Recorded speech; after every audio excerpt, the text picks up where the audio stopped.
Hello, नमस्ते, good evening, क्या हालचाल। मैं सिद्धार्थ शर्मा आपका अपना SST mentor 5 day political science series के डे नंबर 5 में स्वागत करता हूं।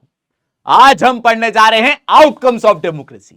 इस लेक्चर में ना केवल सारी थ्योरी कवर करेंगे, साथ ही साथ वो 3 इंपॉर्टेंट क्वेश्चन जो बोर्ड एग्जाम वाले बार बार पूछते हैं उनको भी डिस्कस करेंगे। तो चलिए सबसे पहले हम लोग ये समझ लेते हैं कि हमें डेमोक्रेसी के बारे में पढ़ना क्यों चाहिए। क्योंकि अगर डेमोक्रेसी नहीं तो ऐसा कुछ हो जाता है। मैं आपको एक बिजार केस बताता हूं नॉर्थ कोरिया का। आप सभी को पता होगा कि नॉर्थ कोरिया एक डेमोक्रेसी नहीं, एक डिक्टेटरशिप है। वहां के डिक्टेटर है किम जोंग उन, और उन्होंने अपने देश के अंदर कई वियर्ड नियम्स बना रखे हैं। उनमें से पहला नियम यह है कि आप नॉर्थ कोरिया में चाहे लड़का हो चाहे लड़की हो, अपनी पसंद की हेयर स्टाइल नहीं रख सकते हो। लड़कों को 15 हेयर स्टाइल्स का एक मेन्यू कार्ड दिया जाता है और लड़कियों को 18 हेयर स्टाइल्स का एक मेन्यू कार्ड दिया जाता है। इन्हीं में से आपको अपनी हेयर स्टाइल सिलेक्ट करनी है। कभी आप ये डिसाइड कर लो कि बीच की मांग निकाल के तेरे नाम के सलमान भाई बन जाओगे, तो आप वो नहीं कर सकते हो। इसके अलावा नॉर्थ कोरिया में ब्लू कलर की जींस पहनना अलाउड नहीं है, क्योंकि वो लोग ये मानते हैं कि ब्लू जींस जो होती है वो वेस्टर्न कल्चर का पार्ट है। नॉर्थ कोरिया में अगर आप कोई क्राइम करते पाए जाते हो तो आपको तो छोड़िए, आपकी 3 जनरेशंस को सजा मिलती है। यानी अगर मैंने कोई क्राइम किया तो मेरे बेटे को भी सजा मिलेगी और मेरे पोते को भी सजा मिलेगी जो अभी तक पैदा भी नहीं हुए। यही नहीं, अगर आपका नॉर्थ कोरिया में 17 दिसंबर या 8 जुलाई को बर्थडे आता है तो आप ये 2 दिन अपने बर्थडे भी सेलिब्रेट नहीं कर सकते हो, क्योंकि 17 दिसंबर को किम जोंग उनके पापा और 8 जुलाई को उनके दादाजी की डेथ हुई थी। इतना वियर्ड है नॉर्थ कोरिया, इतनी वियर्ड होती है डिक्टेटरशिप। तो फिर नॉर्थ कोरिया में अगर से डिक्टेटरशिप और डिक्टेटरशिप अच्छी नहीं है तो फिर क्या करना चाहिए? तो आता है डेमोक्रेसी। मैं आपको बताना चाहता हूं democracy is not better, democracy is the best form of government. क्यों? मैं आपको ये 5 पॉइंट से बताता हूं। और ये जो क्वेश्चन है कि why democracy is considered as a better form of government, ये बहुत इंपॉर्टेंट क्वेश्चन है। ये 5 नंबर के लिए आपकी प्री बोर्ड और बोर्ड दोनों में आ सकता है। तो इसका पहला रीजन है it promotes equality among citizens. अगर इंडिया की बात करें तो इंडिया के कॉन्स्टिट्यूशन का आर्टिकल नंबर 326 ये कहता है कि हर इंडियन को वोट देने का अधिकार है, irrespective of your religion, race, caste, sex and place of birth. आप चाहे हिंदू हो चाहे मुस्लिम हो, चाहे अमीर हो चाहे गरीब हो, चाहे नॉर्थ इंडिया के चाहे साउथ इंडिया के हो, चाहे लड़का हो चाहे लड़की हो, आपके पास वोट देने का अधिकार है। यूनिवर्सल एडल्ट फ्रेंचाइजी हमारे वहां। तो हमारे वहां देश के सिटीजन्स में इक्वालिटी है, सबके पास वोट देने का अधिकार है, और इसीलिए डेमोक्रेसी एक बेटर फॉर्म ऑफ गवर्नमेंट है। इसके अलावा बताया गया कि democracy enhances the dignity of an individual. Dignity, इज्जत, रिस्पेक्ट। हमारे देश में चाहे माइनॉरिटी के ग्रुप के लोगों चाहे मेजॉरिटी के ग्रुप के लोगों, सबको इज्जत से जीने की आजादी होती है। माइनॉरिटी वालों को भी उनका रिलीजन, उनका कल्चर, उनका ट्रेडिशन सेलिब्रेट करने की पूरी आजादी है, कोई उनको रोकता नहीं है। इसीलिए democracy is a better form of government. तीसरा रीजन बताया गया it improves the quality of decision making. आप सभी बच्चों को पता होगा कि किस तरीके से डेमोक्रेसी में कोई भी डिसीजन लिया जाता है तो सबसे पहले उसके ऊपर लोकसभा में वोटिंग होती है, और लोकसभा के इस समय 543 मेंबर से पूछा जाता है कि क्या यह करना है कि नहीं। अगर वो लोकसभा से पास हो जाता है तो उसके बाद वो राज्यसभा में जाता है, और राज्यसभा के इस समय 245 मेंबर से पूछा जाता है कि हमें यह करना चाहिए कि नहीं। अगर वो राज्यसभा से भी पास हो जाता है तो उसके बाद वो प्रेसिडेंट ऑफ इंडिया के पास जाता है, जो पूरे देश में केवल एक होते हैं। यानी कि इस डिसीजन को लेने के लिए अगर इन सबके मेंबर्स को जोड़ दिया जाए तो टोटल 789 मेंबर्स से डिसीजन का से लिया गया है। माना इसमें टाइम लग सकता है, साल, 2 साल, 5 साल भी लग सकते हैं, लेकिन इससे जो डिसीजन निकल के आएगा वो बेटर नहीं, वो बेस्ट होगा। और इसीलिए कहा गया कि democracy is the better form of government. अगला पॉइंट बताया गया कि democracy gives a method to resolve conflict. मैं आपको एक एग्जांपल देता हूं कावेरी रिवर डिस्प्यूट के बारे में। कावेरी रिवर डिस्प्यूट कर्नाटका और तमिलनाडु 2 स्टेट्स के बीच में चल रहा है। अब आपने देखा कि हमारे देश में 2 स्टेट आपस में लड़ रहे हैं, तो इनकी लड़ाई कौन सुलटाएगा? मैं सुलटाऊं कि आप सुलटाओगे? और ये 2 स्टेट जब आपस में लड़ जाएं या स्टेट सेंट्रल गवर्नमेंट से आपस में लड़ जाएं तो उसको रिजॉल्व करने का ना केवल प्लेटफॉर्म दिया गया कि सुप्रीम कोर्ट इनके बीच की लड़ाई को सुलझाएगा, साथ ही साथ किस तरीके से सुलझाएगा, प्रोसीजर वगैरह सब कुछ लिखा होता है डेमोक्रेसी में। And that is why democracy is a better form of government. Last बताया गया है कि डेमोक्रेसी में आप अपनी मिस्टेक्स को करेक्ट कर सकते हो। आज से कुछ साल पहले भारत सरकार फार्म लॉज लेकर आई। फार्म लॉज क्यों आए थे, क्या था, सही था, गलत था, हम उसमें नहीं जाएंगे, लेकिन भारत सरकार हमारे देश के फार्मर्स के लिए फार्म लॉज लेकर आई। फार्मर सड़कों पे उतर पड़े, उन्होंने कहा हमें ये फार्म लॉज नहीं चाहिए। कई महीनों तक यह आंदोलन चला। आखिरकार गवर्नमेंट ने वो फार्म लॉज रिपील कर लिए। उन्होंने कहा हो सकता हमसे मिस्टेक हुई हो, और डेमोक्रेसी में ईगो की कोई जगह नहीं है। अगर कोई मिस्टेक हुई है, चाहे गलत बना लिया गया लॉ या लॉ को गलत तरीके से समझाया गया लोगों से, मिस्टेक हमसे हुई है, हम अपनी मिस्टेक को करेक्ट करने को तैयार हैं। उन्होंने फार्म लॉज को रिपील कर लिए।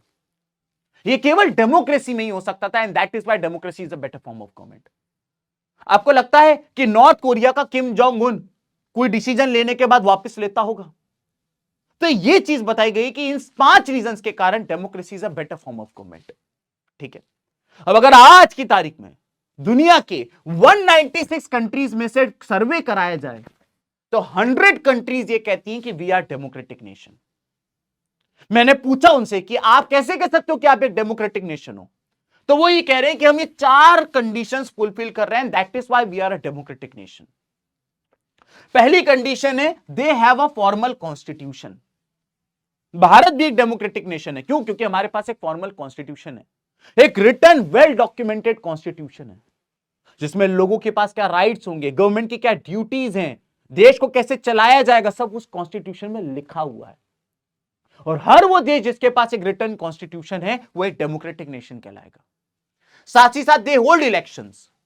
अगर हम भारत की बात कर दें तो भारत के अंदर टोटल 3 बार इलेक्शन होता है। सबसे पहले सेंट्रल गवर्नमेंट के लिए इलेक्शन होता है, फिर स्टेट गवर्नमेंट के लिए इलेक्शन होता है, और फिर लोकल गवर्नमेंट के लिए इलेक्शन होता है।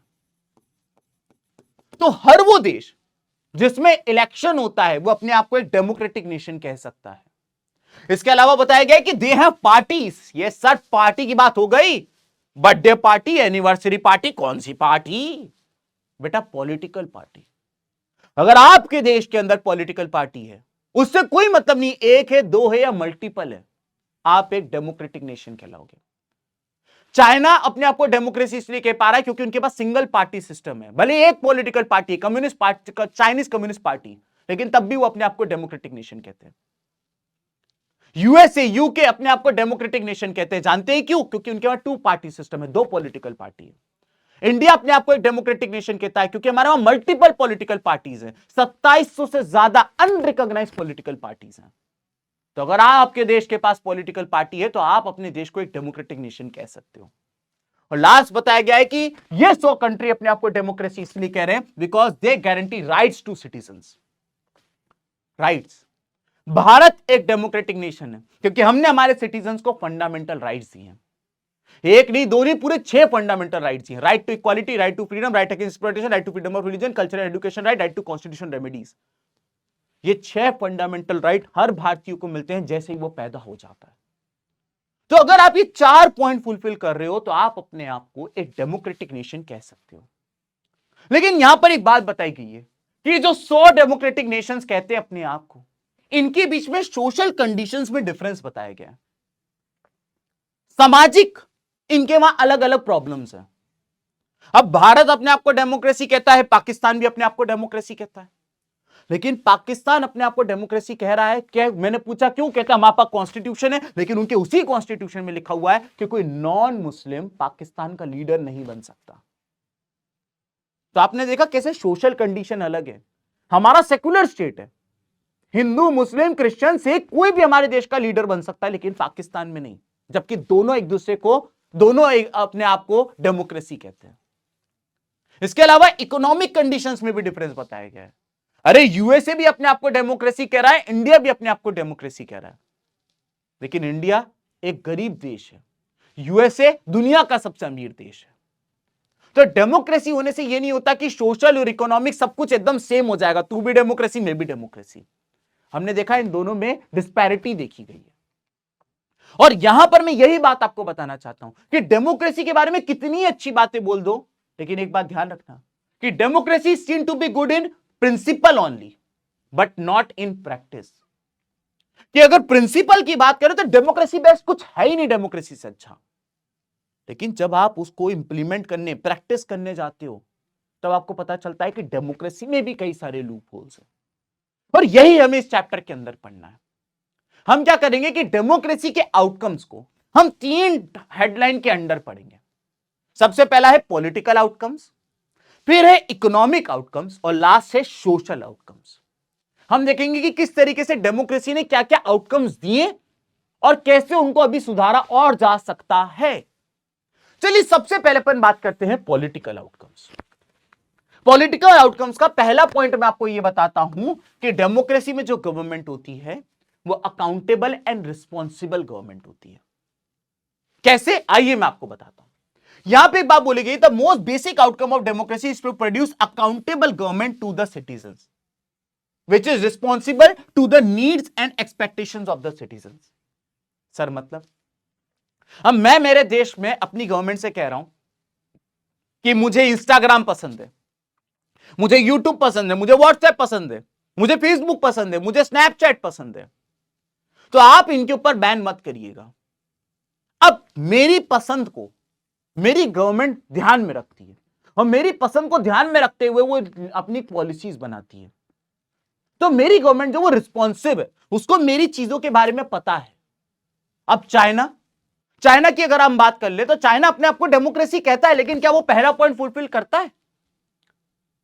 चाइना में आज फेसबुक, व्हाट्सएप, इंस्टाग्राम, गूगल, ये सब कुछ बैन है। क्या वहां के लोगों को ये सब नहीं चाहिए होगा? चाहिए होगा, लेकिन चाइना की गवर्नमेंट रिस्पॉन्सिव नहीं है। उन्होंने कहा आपको चाहिए, लोगों ने कहा हाँ चाहिए, उन्होंने कहा नहीं दे रहे, जो करना है कर लो। साथ ही साथ एक वर्ड यूज किया गया, अकाउंटेबल गवर्नमेंट होती है डेमोक्रेसी में। यानी कि गवर्नमेंट ने जो काम किया वो उसके ऊपर पूरी तरीके से अकाउंटेबिलिटी लेते हैं कि हां अगर सही हुआ तो भी हमने किया, गलत हुआ तो भी हमने किया। आप पढ़ना नहीं जा सकते हो और ये सिर्फ डेमोक्रेसी में पॉसिबल है। क्लियर हो गया? इसके बाद आ जाता है democracy takes more time to follow procedure before reaching a decision. मैंने भी आपको थोड़ी देर पहले बताया कि डेमोक्रेसी में कोई भी डिसीजन अगर आपको इंप्लीमेंट कराना है तो सबसे पहले लोकसभा में वोटिंग होगी, फिर राज्यसभा में वोटिंग होगी और उसके बाद प्रेसिडेंट के पास जाएगा। ये बहुत लंबी प्रोसीजर है, इसमें महीनों निकल जाते हैं।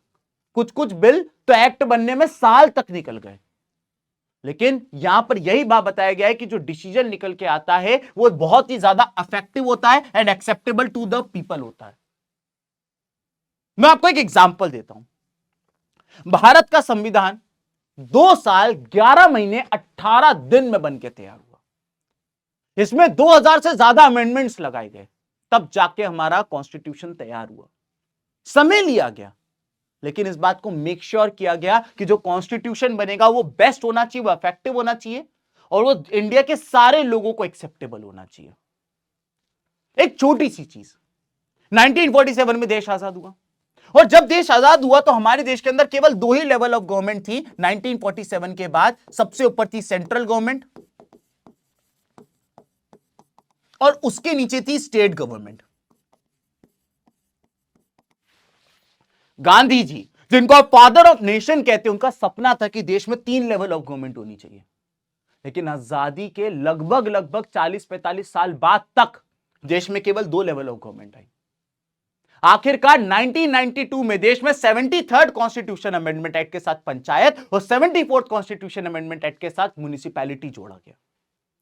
और इसको भी जब जोड़ा जा रहा था तो लोकसभा से राज्यसभा, राज्यसभा से प्रेसिडेंट, ये पूरी प्रोसीजर को सॉल्व करने में 2 साल लग गए।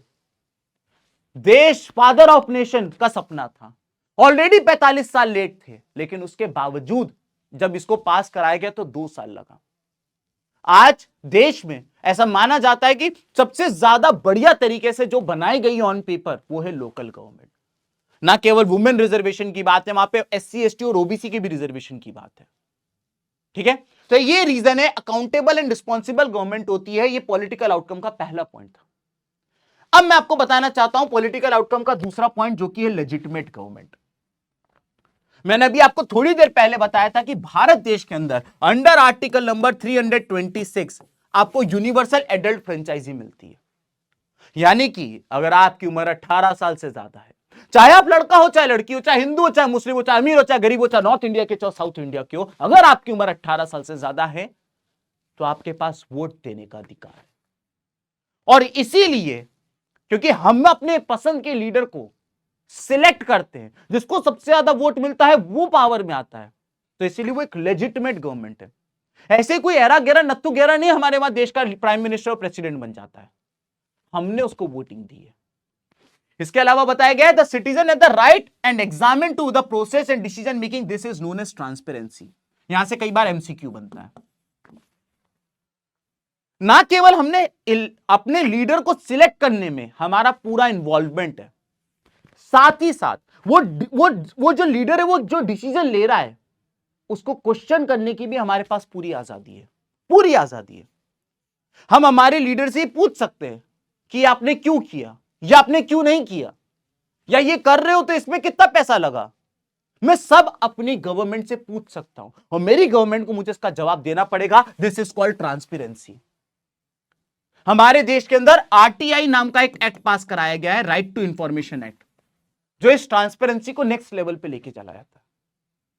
मैं गवर्नमेंट से पूछ सकता हूं कि भाई ये वाली पोस्ट के लिए नौकरी क्यों नहीं निकाली जा रही है कैंडिडेट के लिए, भैया ये वाले प्रोजेक्ट में इतना पैसा क्यों लगाया गया है, भैया ये चीज क्यों नहीं हो पा रही। मैं पूछ सकता हूं आरटीआई लगा के। लेकिन कई बार आरटीआई का गलत इस्तेमाल भी होता है। फॉर एग्जाम्पल इंडिया के नॉर्थ ईस्ट में हम लोग बॉर्डर के पास जब हमारा चाइना के साथ थोड़ा सा मतभेद चल रहा था, तो भारतीय आर्मी की बॉर्डर रोड ऑर्गेनाइजेशन नाम की BRO नाम की एक ऑर्गेनाइजेशन है जो रोड बनाती है। ये क्या कर रहे थे, थोड़ा सा जंगल को काट के रोड को चौड़ी कर रहे थे। ना जाने कहां से कुछ एनजीओ उठ गए, उन्होंने कहा अरे ये क्या बात है, ऑलरेडी रोड है, आप जंगल काट रहे हो, जंगल नहीं काट सकते, आप रोड को चौड़ी क्यों कर रहे हो। भारत सरकार ने कहा हम आपको नहीं बता सकते, बोले बताना पड़ेगा, आरटीआई लगा दी गई। तो बताना पड़ा कि भैया हमारे मिलिट्री के जो व्हीकल्स हैं वो इतनी पतली रोड से नहीं जा सकते, और जो बॉर्डर पे टेंशन है उसके हिसाब से हमें मिलिट्री इक्विपमेंट चाहिए बॉर्डर पे। लेकिन जब ये खोल के बता दिया जाता है सबको, तो हो सकता है कि दुश्मन देश को भी पता चल जाए कि हम क्या कर रहे हैं। तो ये ट्रांसपेरेंसी है देश में, ठीक है, लेकिन इस ट्रांसपेरेंसी का गलत फायदा भी उठाया जाता है, ये बताना चाहता था। अब पॉलिटिकल आउटकम के सर आपने दो चीजें बता दी कि पहली तो गवर्नमेंट अकाउंटेबल और रिस्पॉन्सिबल होती है, और दूसरी बात कि गवर्नमेंट लेजिटिमेट होती है। लेकिन क्या पॉलिटिकल आउटकम में सब चंगासी? जी नहीं, नॉट चंगासी। जैसे कि पहली बात यह बताई गई है कि कायदे से पॉलिटिकल आउटकम में मैं आपको बताना चाहता हूं कि देश में रेगुलर और फ्री इलेक्शन होने चाहिए। लेकिन यह कई बार देखा गया है कि इलेक्शन में मेल प्रैक्टिसेस होती हैं, धांधली होती है। कई बार ऐसा देखा गया है कि लोगों को जबरदस्ती उनसे वोट करवाया जा रहा है, मसल पावर का इस्तेमाल करके, उनको डरा के, उनको धमका के बोल रहे हैं कि हमारी पार्टी को वोट दो। पहले जब बैलेट पेपर वाली वोटिंग हुआ करती थी, तो अगर कोई पॉलिटिकल पार्टी चुनाव हार रही होती थी तो वो गुंडों को भेज के वो पूरा की पूरा बैलेट पेपर, पहले बॉक्स होता था उसी को उठवा देते थे। तो इस तरीके की मेल प्रैक्टिसेस भी देखी गई है। फ्री एंड फेयर इलेक्शन होना चाहिए लेकिन नहीं होता है, ऐसा भी कई बार देखा गया। इसके अलावा बताया गया ट्रांसपेरेंसी की, मैं आपको बात बता रहा था, लेकिन एनसीईआरटी का ये पिक्चर ट्रांसपेरेंसी की पोल खोल देता है। यहां पे आप देख सकते हो टेलीस्कोप है, और टेलीस्कोप में दो लेंस होते हैं, वैसे तो तीन होते हैं, मैं आपको दो बता रहा हूं। एक होता है जो आपकी आंखों के पास होता है जिसे आई लेंस कहते हैं, और एक जो आपकी आंखों से दूर होता है उसे ऑब्जेक्ट लेंस कहते हैं। ये आपको पता होगा कि अगर आप आई लेंस से देखोगे तो आपको सब दिखाई देगा, लेकिन अगर आप दूसरी तरफ से देखोगे आपको कुछ दिखाई नहीं देगा। और इस पिक्चर में यही बताया गया है कि डेमोक्रेसी में गवर्नमेंट को तो आपके बारे में सब पता है, उनके सारी जानकारी है, लेकिन जो आम पब्लिक है उनको गवर्नमेंट के बारे में कोई जानकारी नहीं। तो ट्रांसपेरेंसी की बिपुड़ी तो बजाई गई थी थोड़ी देर पहले, लेकिन उसकी यहां पे एक पोल भी खोली गई।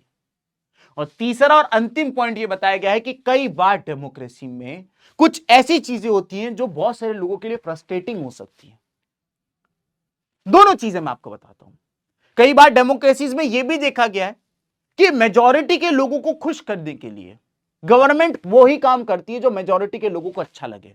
पार्टीशनशिप पर चली जाती है गवर्नमेंट, उनको उससे कोई मतलब नहीं होता है कि चीज सही है कि गलत है, बस वो मेजॉरिटी को खुश करने के लिए वो काम करने लगती है। पार्टीशनशिप ब्रो। और कई बार यह भी देखा गया है कि जो गवर्नमेंट होती है वो लोगों को बुरा ना लगे, कहीं अगले इलेक्शन में वो हार ना जाए, इस चक्कर में इफेक्टिव डिसीजन नहीं लेती हैं। वो डिसीजन जिसको लेने की बहुत जरूरत है देश को, लेकिन लोगों को नाराज नहीं करना चाहते हैं, अपने वोट बैंक को अपने से नाराज नहीं करना चाहते हैं, अगला इलेक्शन नहीं हारना चाहते हैं, इसके लिए कई बार डिसीजन पेंडिंग हो जाते हैं कई कई सालों तक। तो ये तीन चीजों से बताया गया कि पॉलिटिकल आउटकम में हमारे देश में तीन प्रॉब्लम्स हैं दोस्तों अभी भी। ठीक है सर, आपने पॉलिटिकल आउटकम्स बता दिए, यहां पर एक पिक्चर से एक सर्वे करा गया और उसके बारे में बताया गया। अब अगर इस सर्वे की बात करें तो इस सर्वे को एसडीएसए टीम ने सर्वे किया था और इन्होंने साउथ एशियन कंट्रीज में यह सर्वे किया था। साउथ एशियन कंट्रीज में यह सर्वे किया था। अब साउथ एशियन कंट्रीज कौन कौन सी होती हैं? इसमें आपको बांग्लादेश देखने को मिल जाएगा, इंडिया देखने को मिल जाएगा, नेपाल देखने को मिल जाएगा, पाकिस्तान देखने को मिल जाएगा, श्रीलंका देखने को मिल जाएगा। और इस सर्वे में इन्होंने इन सारी कंट्रीज के लोगों से तीन क्वेश्चन पूछे। पहला कि क्या आप चाहते हो कि आपके देश में डेमोक्रेसी हो? ठीक है, तो बांग्लादेश के 69% लोगों ने कहा हां चाहते हैं, 6% लोगों ने कहा कि नहीं हमें डिक्टेटरशिप चाहिए, और 25% लोगों ने कहा हमें कोई फर्क नहीं पड़ता। इंडिया की बात करें तो 70% लोगों ने कहा हमें डेमोक्रेसी चाहिए, 9% लोगों ने कहा डिक्टेटरशिप चाहिए, और 21% लोगों ने कहा हमें फर्क नहीं पड़ता। नेपाल की बात करें तो 62% लोगों को डेमोक्रेसी चाहिए, 10% लोगों को डिक्टेटरशिप चाहिए, और 28% लोगों को फर्क नहीं पड़ता। और पाकिस्तान की बात करें तो मात्र 37% लोगों को डेमोक्रेसी चाहिए, 14% लोगों को डिक्टेटरशिप चाहिए, और पाकिस्तान में 49% लोगों को फर्क नहीं पड़ता। तो इस डेटा से पता चलता है कि इसमें सबसे कंसर्निंग है तीसरा पॉइंट, कि इतने सारे लोग जो हैं वो इग्नोरेंस में हैं। वो कह रहे हैं हमें फर्क नहीं पड़ता, डेमोक्रेसी आए डिक्टेटरशिप आए हमें कोई फर्क नहीं पड़ता। सोचिए आप। चलिए आगे बढ़ जाते हैं। कुछ क्वेश्चंस हैं जिसकी मदद से हम प्रैक्टिस कर लेते हैं कि जो हमने अभी तक पढ़ा वो आपको समझ में आया कि नहीं आया। पहला question, democracy was introduce in India in which year? मुझे पता है कुछ साल पहले सीबीएसई में क्वेश्चन आ गया, बहुत सारे बच्चे क्वेश्चन गलत करके आ गए। मैं आपको बताता हूं इस क्वेश्चन को करने का सही तरीका क्या है। सबसे पहले मैं आपको बताना चाहता हूं कि 15 अगस्त 1947 को देश को इंडिपेंडेंस मिली थी, आजादी मिली थी। ठीक है सर। 26 नवंबर 1949 में हमारे देश का कॉन्स्टिट्यूशन प्रिपेयर्ड हो गया था। कॉन्स्टिट्यूशन प्रिपेयर्ड हो गया था। ठीक है सर। लेकिन कॉन्स्टिट्यूशन को उस दिन कॉन्स्टिट्यूशन के सारे पॉइंट लागू नहीं कराए गए थे। मेन पॉइंट इस दिन लागू करा दिए गए, बाकी पॉइंट्स, बाकी पूरे कॉन्स्टिट्यूशन को 26 जनवरी 1950 को हमारे पूरे की पूरे कॉन्स्टिट्यूशन को लागू कराया गया था। और इसीलिए हम लोग इस दिन को रिपब्लिक डे की तरह सेलिब्रेट करते हैं। तो ये वो दिन था जब हमारा कॉन्स्टिट्यूशन फुल फ्लेजेड तरीके से लागू करा दिया गया था। इसके बाद बताया गया था कि देश का लीडर कौन होगा, प्राइम मिनिस्टर, उसका इलेक्शन कैसे होगा, सारी बातें इस दिन हुई थी। तो इसीलिए कायदे से ये वो दिन है जिस दिन हमारा देश पूरी तरीके से डेमोक्रेसी बनके तैयार हुआ था। आजादी तो मिल गई थी 1947 में, लेकिन हम डेमोक्रेसी 1950 में बने थे। तो इसलिए इसका सही जवाब अगर आपसे कोई पूछे तो आपको बताना है कि इसका सही जवाब सी है। अब आप खुद बताइए, अगर ये बोर्ड एग्जाम में क्वेश्चन आ जाता तो आप गलत ना कराते? सारे बच्चे 1947 करके आते हैं, जो कि गलत है दोस्तों। ठीक है, चलिए आगे बढ़ जाते हैं। अगला question, democracy are based on. Democracy किस चीज के ऊपर बेस्ड होती है? डेमोक्रेसी आपको क्या चीज प्रॉमिस करती है? अब इस क्वेश्चन की बात करें तो डेमोक्रेसी क्या आपको इनकम इक्वालिटी प्रॉमिस करती है? कतई नहीं। क्या डेमोक्रेसी में इनकम इक्वालिटी है? बिल्कुल नहीं। अगर ऐसा होता तो अंबानी जी और मेरी दोनों की इनकम एक होती, लेकिन ऐसा है नहीं दोस्तों। तुम्हें मेरी शक्ल से दिख रहा होगा मैं कितना गरीब हूं। इसके अलावा रिसोर्स इक्वालिटी, बिल्कुल ये भी नहीं है। रिसोर्स इक्वालिटी भी किसी तरीके से डेमोक्रेसी में प्रॉमिस नहीं होता है। वेल्थ इक्वालिटी भी नहीं होता है। डेमोक्रेसी आपको प्रॉमिस करता है पॉलिटिकल इक्वालिटी। वही आर्टिकल 326, यूनिवर्सल एडल्ट फ्रेंचाइजिंग, आपको वोट देने का अधिकार है, इक्वल वोट है, तुम्हारे वोट की वैल्यू भी उतनी है, अंबानी जी के वोट की वैल्यू भी उतनी है। तो पॉलिटिकल इक्वालिटी आपको डेमोक्रेसी देता है। ठीक है सर, आगे बढ़ जाते हैं। अब ये क्वेश्चन आपका होमवर्क क्वेश्चन है, 2 मैंने कराए, एक तुम भी तो करोगे। Which of the following is not a method to resolve. Democracy में कुछ लफड़ा हो गया, कुछ फड्डा हो गया, तो उसको रिजॉल्व करने का नीचे 4 ऑप्शन दिए, उनमें से क्या तरीका नहीं होना चाहिए। Pause the video and answer in the comment section दोस्तों। ठीक है सर, आपने हमें शुरुआत में बताया था कि आप डेमोक्रेसी को 3 उसमें नापोगे, पॉलिटिकल, इकोनॉमिक और सोशल। पॉलिटिकल वाला केस तो हो गया, आइए अब हम लोग इकोनॉमिक आउटकम्स की बात करते हैं। चलिए, पूछ पूछ और नेकी नेकी, ये आ गया हमारा इकोनॉमिक आउटकम दोस्तों। इकोनॉमिक आउटकम का पहला पॉइंट ये कहता है कि ऐसा माना जाता था कि जो डेमोक्रेटिक गवर्नमेंट होती है, डेमोक्रेटिक गवर्नमेंट अपने देश के लोगों को इकोनॉमिक ग्रोथ देगी, देश में डेवलपमेंट होगा। ऐसा वादे किए गए थे कि अगर डेमोक्रेसी आ जाएगी तो दूध की नदियां होंगी, सोने के पहाड़ होंगे, लेकिन असलियत तो कुछ ऐसी निकली। आपके राइट हैंड साइड पे मुंबई की फोटो है और वहीं आपके लेफ्ट हैंड साइड पे चाइना की फोटो है। अब कायदे से हमें पता है कि India is a democratic nation, but China is not, although वो क्लेम करते हैं लेकिन वो नहीं है। लेकिन आप देख सकते हो कि अगर इकोनॉमिक ग्रोथ की बात करें या डेवलपमेंट की बात करें तो यहां पर कितना अंदर है। As a matter of fact ये बताया गया है कि अगर आप 1950 से 2000 का डेटा देखो तो आप ये पाओगे कि डिक्टेटरशिप जहां पर है वहां पे ग्रोथ ज्यादा हुई है as compare to democracy. Sir हम आपकी बात नहीं मानते, माना आज आपने बाल कटवाए, लेकिन तब भी हम आपकी बात नहीं मानेंगे। बताइए क्यों? लीजिए आपके सामने डेटा है। ये डेटा ये कह रहा है कि जितने भी डेमोक्रेटिक रीजन्स हैं वहां पे जो ग्रोथ रेट है वो 3.95 रजिस्टर करी गई है, और वहीं जितने भी डिक्टेटोरियल रिजीम्स हैं जहां पे डिक्टेटर्स होते हैं वहां पे ग्रोथ रेट 4.42 रजिस्टर करी गई है। अब आप देख सकते हैं कि डेमोक्रेसी में ग्रोथ रेट 3.95 है और यहां पे ग्रोथ रेट 4.42 है, मतलब लगभग 0.5% ग्रोथ यहां पे ज्यादा हो रही है। माना ये जो डेटा है ये डेटा बहुत ही ज्यादा नेग्लिजिबल है, ये नंबर बहुत ही ज्यादा नेग्लिजिबल है, लेकिन है तो ना। लेकिन मैं तुमसे क्वेश्चन पूछना चाहता हूं, अगर ये 0.5 के ग्रोथ रेट को पाने के लिए तुम अपनी इक्वालिटी खोने को तैयार हो, तुम अपने राइट्स खोने को तैयार हो, तुम अपनी आजादी खोने को तैयार हो और डिक्टेटरशिप में रहने को तैयार हो, तो दोस्त ऐसी ग्रोथ तुमको ही मुबारक हो।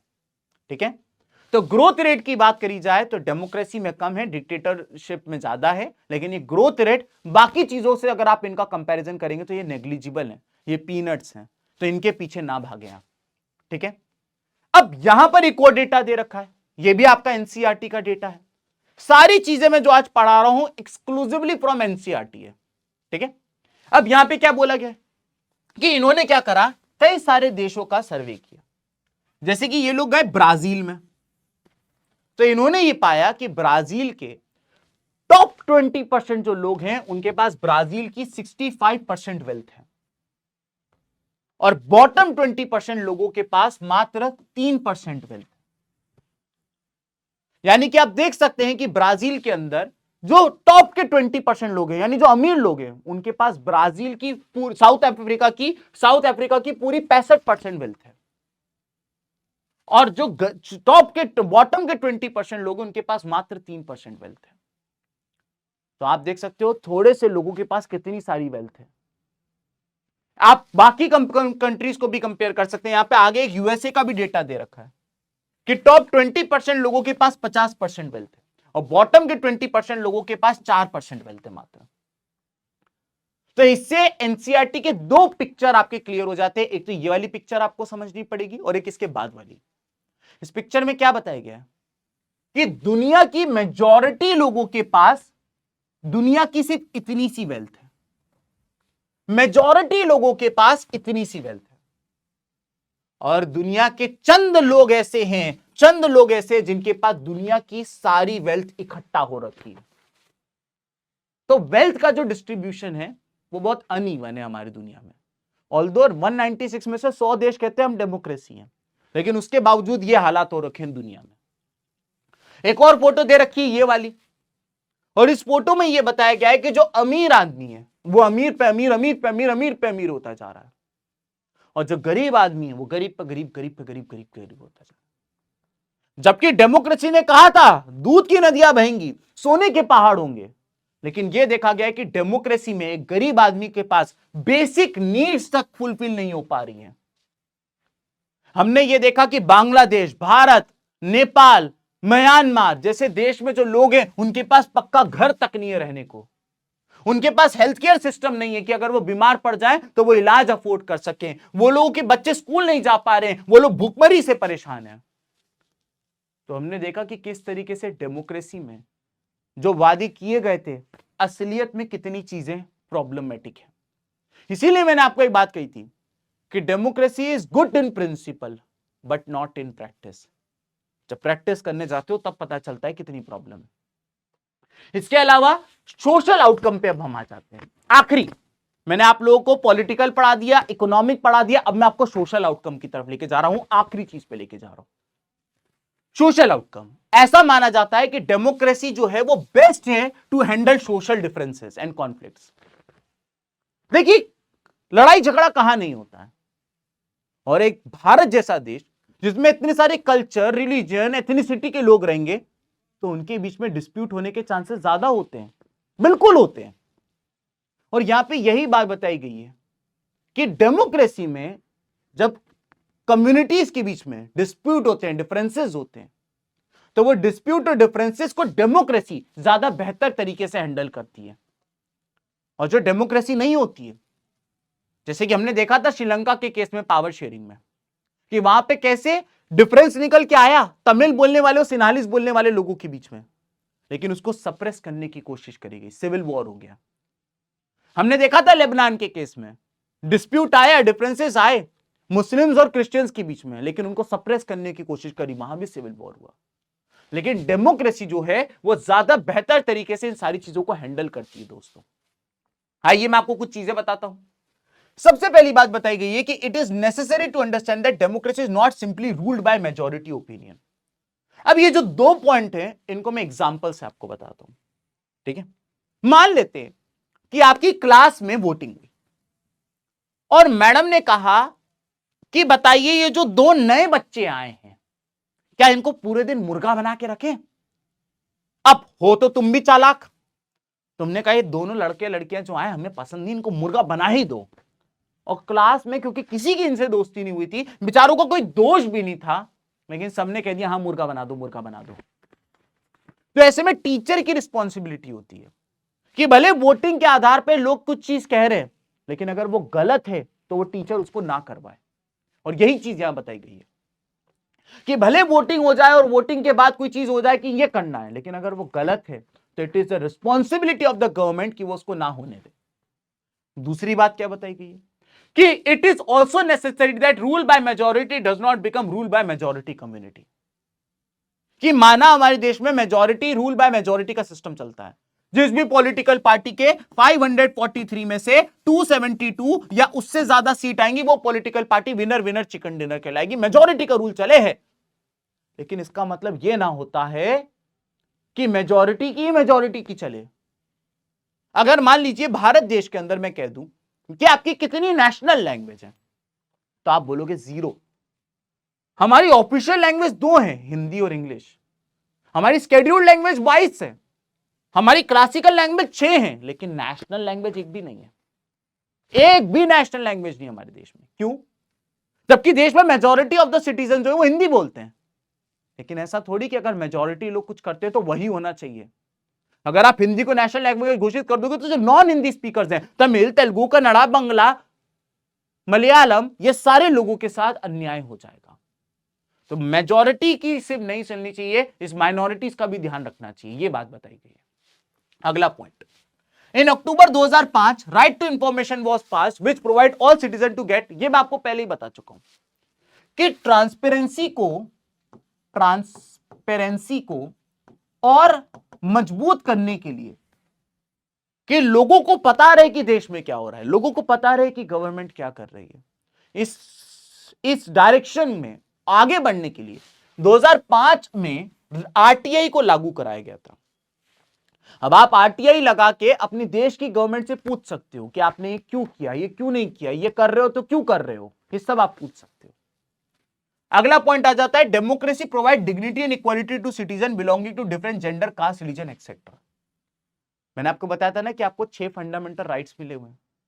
ये फंडामेंटल राइट्स आप अलग अलग जेंडर से बिलोंग करते हो, कास्ट से बिलोंग करते हो, रिलीजन से बिलोंग करते हो, ये फंडामेंटल राइट्स आपको डिग्निटी के साथ इस देश में बिना किसी टेंशन के जीने का अधिकार देते हैं। दोस्तों आगे बढ़ जाते हैं। A democracy ensures that people will have the right to choose their rulers and people will have control over this. Article number 326 again कि डेमोक्रेसी ही आपको अपने लीडर को चूज करने का पावर देती है, और अगर आपको लीडर पसंद नहीं आया चूज करने के बाद तो अगले इलेक्शन में उसको चेंज करने की पावर देती है। ये मोनार्की में नहीं है, ये डिक्टेटरशिप में नहीं है, लेकिन डेमोक्रेसी में है। अगला पॉइंट कि democracy strengthen the claims of disadvantage in discriminated society castes. इसका मतलब हमारी सोसाइटी में से कई सारे लोग हैं जिनके साथ हिस्टोरिकली गलत होता आ रहा था। हमने वर्ण सिस्टम में देखा कि ब्राह्मण, क्षत्रिय, वैश्य, शूद्रास के साथ गलत होता। तो हमने इनकी ये जो डिसएडवांटेज सेक्शंस हैं जिनके साथ डिस्क्रिमिनेशन हुआ है, इनको ऊपर लाने के लिए डेमोक्रेसी में काम होता है। नॉन डेमोक्रेटिक नेशन में नहीं होता है। हमने रिजर्वेशन का प्रावधान लेकर आया ताकि ये सेक्शन भी धीमे धीमे करके ऊपर आ सके। ठीक है, अब आइए कुछ क्वेश्चंस की मदद से हम प्रैक्टिस कर लेते हैं कि जितना चैप्टर हमने पढ़ा वो आपको समझ में आया कि नहीं आया। पहला, democracy face challenge in bringing about. क्या चीज करने में डेमोक्रेसी को चैलेंज फेस करना पड़ रहा है? Economic equality, political equality, both A and B and none. मेरी जान इसका सही जवाब है बोथ ए एंड बी। हमने ये पाया कि अभी भी डेमोक्रेसी के अंदर इकोनॉमिक इक्वालिटी नहीं आई है। अभी भी अमीर गरीब के बीच में बहुत बड़ा गैप है, हमने देखा डेमोक्रेसी में।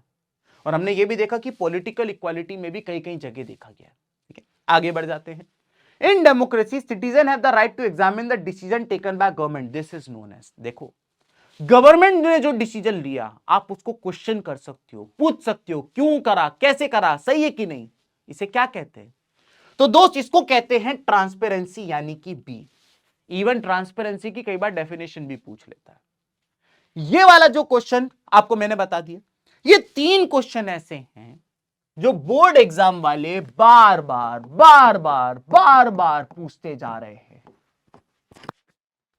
ये चैप्टर छोड़ के ना जाइएगा, एक 5 नंबर का क्वेश्चन आना ही आना है। और there is a high chance, मैं आपको बता दूं, देयर इज 90% चांस कि ये 3 में से कोई एक क्वेश्चन होगा। मैं तुम्हारी आंखों में आंखें डाल के बोल रहा हूं ये बात, और मैं कोई बहुत बड़ी चीज नहीं कर रहा हूं। ये मुझे 12वां साल है सीबीएसई पढ़ाते हुए। 90% चांस है कि 3 में से कोई एक क्वेश्चन आएगा, और इन्हीं की हो सकता है कई बार सेम एज इट इज उठा के दे दे, या हो सकता है थोड़ी सी लैंग्वेज चेंज करके दे दे। तो ये 3 क्वेश्चन तो प्लीज मत छोड़ के जाइएगा। ठीक है, ये तीनों क्वेश्चन हमने ऑलरेडी पूरे लेक्चर में डिटेल में कवर कर रखे हैं। डन हो गई मेरी बात? ये जो क्वेश्चन है ये आपका होमवर्क क्वेश्चन है, इसका जवाब मैं नहीं दूंगा। क्वेश्चन कह रहा है majority of voters in India are, India के जो मेजॉरिटी वोटर्स हैं वो किस तरीके के हैं? 4 ऑप्शन है, आपको सही जवाब देना है कमेंट सेक्शन के अंदर कि आपके हिसाब से क्या होना चाहिए। ठीक है, इसी के साथ दोस्तों हमारा ये वाला लेक्चर समाप्त होता है, और देखते ही देखते हमने पॉलिटिकल साइंस के 5 चैप्टर्स कंप्लीट कर लिए। 5 दिन 5 चैप्टर्स। अगर आप यहां तक आ गए हो तो नीचे चैट पे जरूर लिख के जाना #day5 कंप्लीटेड। ठीक है, अब हम लोग आपके लिए लेकर आने वाले हैं इकोनॉमिक्स की सीरीज, और ऐसे ही देखना, देखते ही देखते आपके इकोनॉमिक्स के भी सारे चैप्टर्स कंप्लीट हो जाएंगे। आप लोग बहुत अच्छे से पढ़ाई कर रहे हो, इसी तरीके से मन लगा के पढ़ाई करते रहिए। हमें आप पे बहुत गर्व है दोस्तों। आप देखना आपकी बोर्ड एग्जाम में आप बहुत अच्छा परफॉर्म करोगे। So proud of you. अगर आपने लेक्चर यहां तक देख लिया है, तो अगर आपको ये लेक्चर अच्छा लगा हो तो नीचे कमेंट सेक्शन के अंदर एक छोटा सा कमेंट छोड़ के जरूर जाइएगा, क्योंकि आपका एक छोटा सा कमेंट मेरा दिन बना देता है। तो मिलते हैं कल एक अगले लेक्चर के साथ। बाय बाय बच्चों।